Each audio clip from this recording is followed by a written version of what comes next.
नमस्कार, मैं हूं निवेदिता। समुद्र अपने अंदर बहुत कुछ समेटे रहता है। इसकी लहरों के साथ बहुत सी चीजें किनारे तक पहुंचती हैं, जिनको कलेक्ट करना कई लोगों का शौक होता है, जिसमें सीपियां, शंख और भी बहुत कुछ हो सकता है।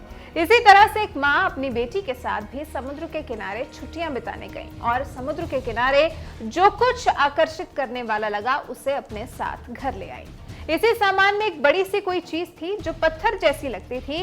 उसे एक एंटीक पीस समझकर, एक फॉसिल समझकर अपने घर ले आई। लेकिन इस समुद्र किनारे मिली चीज को घर ले आना इन माँ और बेटी को तब भारी पड़ गया जब ये उनके घर में ही फट गया। जी हाँ, समुद्र किनारे मिला एक बड़ा सा पत्थर या फॉसिल घर पर लाकर फट गया, क्योंकि असल में ये कोई फॉसिल या कोई अनोखा पत्थर नहीं बल्कि ग्रेनेड था। जी हाँ, वर्ल्ड वॉर 2 का एक ग्रेनेड जो ब्रिटेन के केंट में रहने वाली 38 साल की जोडी क्रूज के घर में फट गया। वहीं अपनी 8 साल की बच्ची के साथ समुद्र किनारे घूमने गई थी और ये ग्रेनेड घर ले आई थी।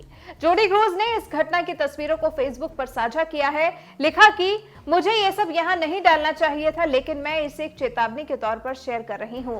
लास्ट वीकेंड मैं बीच से एक अनोखी चीज उठा लाई थी। तब मैंने सोचा था कि वो कोई हड्डी या फॉसिल है। मैंने उसकी तस्वीरें फॉसिल आर्कियोलॉजी साइट पर शेयर की और इसके बारे में जानकारी हासिल करने की कोशिश की, जिस पर बहुत से लोगों ने अपनी प्रतिक्रियाएं भी दी। कुछ लोगों ने इस पर हॉट पिन टेस्ट करने की बात कही और जोडी क्रूज ने उसमें पिन लगा दी, जिसके बाद वो तत्व पिघलना शुरू हो गया और धीरे धीरे आग का गोला बन गया।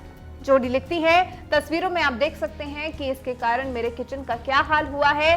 दरअसल ये द्वितीय विश्व युद्ध का एक ग्रेनेड था जिसे एक हॉट निडल ने आग के गोले में बदल दिया। आगे लिखती है, ग्रेनेड के आग के गोले में बदलते ही मेरी बेटी चिल्लाई और पीछे के दरवाजे से भाग गई। मैंने ग्रेनेड को पकड़ा और जल्दी से किचन के सिंक में फेंक दिया, जहां विस्फोट हुआ। हम बेहद खुशकिस्मत रहे क्योंकि ग्रेनेड कई गुना शक्तिशाली और खतरनाक हो सकता था। मेरे दिमाग में पहला ख्याल यही आया था कि मैं अपनी बेटी, अपने घर, अपने पेट्स को कैसे बचाऊं। हम लकी रहे जो सभी सुरक्षित है। किचन में लगी आग को बुझाने आए फायर फाइटर्स ने कहा कि वो एक ग्रेनेड है, क्योंकि आमतौर पर इन ग्रेनेड्स पर प्रोटेक्टिव कोटिंग होती है जो इस पर देखी भी जा सकती है। घर में हुए हादसे से जोडी डर गई और कहने लगी, मैं समुद्र तट से किसी भी तरह की चीज उठाकर घर नहीं लेकर आऊंगी। आपको बता दें, 80 साल पुराना ग्रेनेड है जो तूफानों और समुद्री लहरों का सामना करते हुए शायद तट तक आ पहुंचा और जोडी को मिल गया। फिलहाल आप इससे क्या सीख लेते हैं, कमेंट कर हमें जरूर बताएं।